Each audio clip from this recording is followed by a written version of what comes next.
Peerbridge Health was founded about 10 years ago by a pulmonologist at Northwell Health, a brilliant pulmonologist named Angelo Acquista.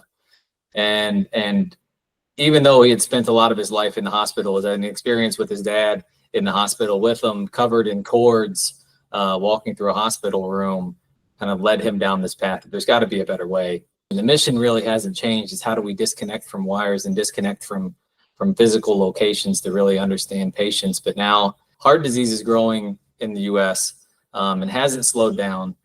But the only place to really diagnose and find the disease is in the hospital, and it needs a cardiologist, and we have a massive shortage of cardiologists.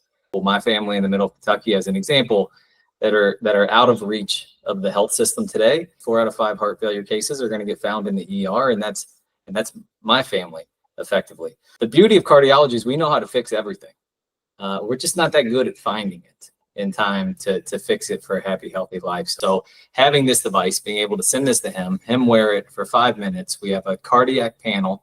We know exactly what he's doing, which then allows him in some future state to jump on the phone with a virtual cardiology practice and care for him without him leaving his house. And ideally, if we catch it early enough, then you're caring for him with generic pharmaceuticals, rehab protocols, exercise, whatever it may be.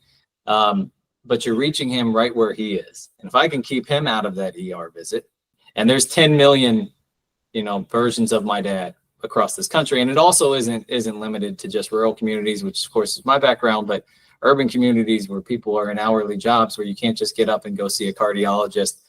It's our goal, it's Peerbridge's goal, and the industry's goal should be reaching those patients where they are, not waiting for them to show up to us. So the paradigm shift we're trying to push now is, can I get a device to my dad, to that patient, proactively, and for $25 find out everything I need to know from a cardiac perspective. And we shift from a reactive state to a proactive state, and everyone benefits.